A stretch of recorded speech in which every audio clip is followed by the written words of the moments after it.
আমার প্রিয় ভাইয়া আপুদের কাছে একটা রিকোয়েস্ট, একটা লাইক দিয়ে আমার ভিডিওটি কন্টিনিউ করবেন।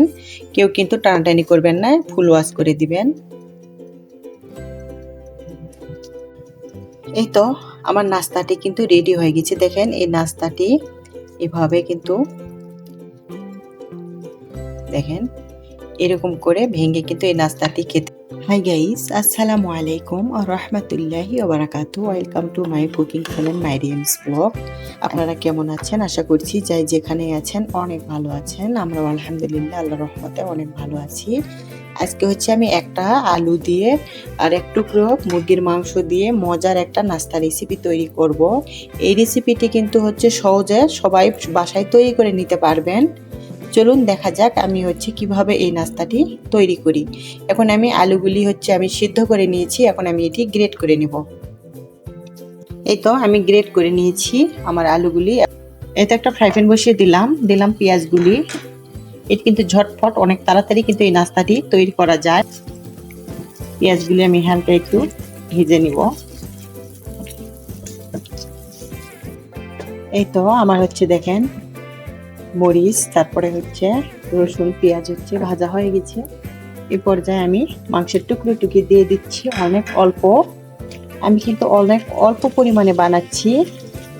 আপনারা চাইলে কিন্তু উপকরণ বেশি দিয়ে বেশি তৈরি করে নিতে পারবেন।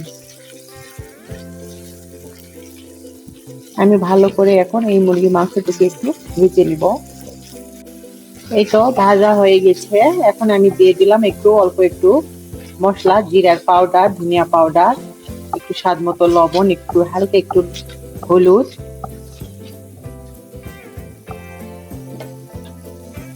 এখন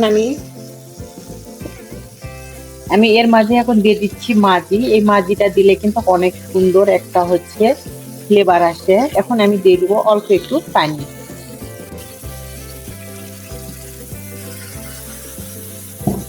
অল্প একটু পানি দিলাম। এই যে মুরগির কিন্তু বুকের অংশ অনেক তাড়াতাড়ি সিদ্ধ হয়ে যায়, এতে কিন্তু বেশি সময় লাগে না। ঢেকে দিব 5 মিনিটের জন্য। দেখেন আমার কিন্তু হচ্ছে এখানে পানি সবগুলি শুকিয়ে গেছে।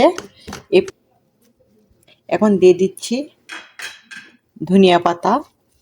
ধনিয়া পাতাটা কিন্তু আমি একটু বেশি দিয়েছি। যারা ধনিয়া পাতা খেতে চান না তারা কিন্তু এটি স্কিপ করতে পারেন। আমার ধনিয়া পাতাটা আমার অনেক পছন্দ। আমি কিন্তু যখন এই ধরনের নাস্তা তৈরি করি আমি একটু বেশি পরিমাণেই দিই। আজকে কিন্তু বেশি হচ্ছে উপকরণ, কোনো শাকসবজি কিছু দেই নাই এর মাঝে, শুধু এই উপকরণগুলি দিয়ে এই নাস্তাটি আমি তৈরি করব। এত দূরে এসেও যারা একটা লাইক দিতে ভুলে গেছেন অথবা দেন নাই, তারা প্লিজ একটা লাইক দিয়ে দিবেন। আপনাদের এক একটা লাইক কিন্তু আমার কাছে অনেকটাই মূল্যবান। আপনাদের এক একটা লাইকই কিন্তু পারে আমার ভিডিওটি আরো 10 জনের কাছে পৌঁছে দিতে। আমি এখন এর মাঝে দিয়ে দিব হচ্ছে একটু কুকিং ক্রিম। এই ক্রিমটা দিলে কিন্তু অনেকটাই স্বাদ বেড়ে যায় এই নাস্তাটির। আপনারা চাইলে কিন্তু এখানে একটু গুঁড়া দুধ গুলিয়ে দিতে পারেন অথবা লিকুইড দুধও কিন্তু দিতে পারেন অল্প একটু। যে পরিমাণে বানাবেন সেই পরিমাপ মতো হচ্ছে অ্যাড করবেন। আমার এরকম সহজ সহজ রেসিপি পেতে প্লিজ আমার প্রিয় ভাইয়ারা আপুরা সাবস্ক্রাইব করে আমার সাথে থাকবেন। সাইডে বেল বাটনটি বাজিয়ে দিবেন, তাহলে আমার ভিডিওটি আপনাদের কাছে পৌঁছে যাবে। আপনারা সময় সুযোগ মতো ভিডিওটি দেখে নেবেন।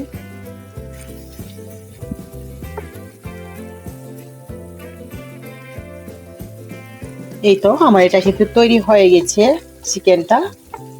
এখন এটি আমি সাইডে রেখে দেব। গ্রেট করা আলুগুলি হচ্ছে এখন আমি একটা ড্র তৈরি করে নিব। এখানে অল্প একটু হচ্ছে আমি একটা কাঁচামরিচ আর স্বাদ মতো লবণ দিয়েছি। এখানে অল্প একটু আমি কর্নফ্লাওয়ার দিব। আটা অথবা ময়দা দিলে অবশ্যই আলুর সঙ্গে কুক করে নিতে হবে। কর্নফ্লাওয়ার দেওয়ার কারণে কিন্তু এই হচ্ছে ড্রটি অনেকটাই হচ্ছে আঠালো হবে। এই তো সবগুলি আমি ভালো করে মিশিয়ে নিচ্ছি। এটি কিন্তু ইফতারির সময় কিন্তু অনেক কিন্তু তাড়াতাড়ি অনেক স্পেশাল একটা হচ্ছে নাস্তা। ড্রটি আমার তৈরি করা হয়ে গেছে, অনেকটাই দেখেন সফট হয়েছে, আঠালো হয়েছে। এখানে আমি চিজ নিয়েছি। এখন আমি এটি 4 পিস তৈরি করব। এরকম করে আমি লিচি কেটে নিচ্ছি 4 পিস।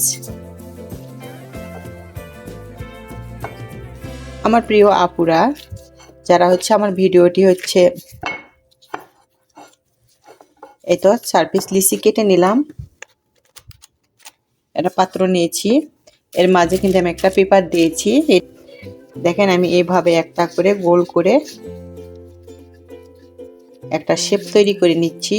এরকম একটা বাটির মতো করে নিব। এই নাস্তাটি কিন্তু দেখতে যেমনটাই লোভনীয় হবে, খেতে কিন্তু মাশাআল্লাহ অনেকটাই দুর্দান্ত হবে। এরকম বাটির মতো করে আমি এখানে দিয়ে দিলাম। পুনরায় সবগুলি আমি এভাবে তৈরি করে নিব। 4 পিস কিন্তু এর মাঝে হচ্ছে বাটির মতো করে আমি কিন্তু দিয়ে নিয়েছি। এখন এর মাঝখানে আমি এই যে পুলটা তৈরি করেছিলাম ওটি কিন্তু মাঝখানে এভাবে দিয়ে দিচ্ছি। দেখেন এই নাস্তাটা কিন্তু একবার যদি পরিবারের ফ্যামিলিকে আপনারা বানিয়ে খাওয়াইতে পারেন, তারা কিন্তু বারবার রিকোয়েস্ট করবে এই নাস্তাটি তৈরি করে দিতে। নাস্তাটা কিন্তু অনেকটাই মজা হয়েছিল মাশাআল্লাহ। দেখেন আমি সবগুলির মাঝে এভাবে দিয়ে দিচ্ছি।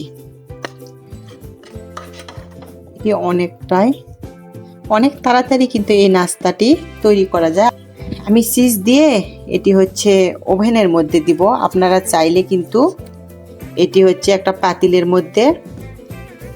মধ্যে পানি দিয়ে এটি একটু ভাপিয়ে নিলে কিন্তু চিজটা অনেক সুন্দর গলে যাবে, মানে চিজটা কুক হয়ে যাবে।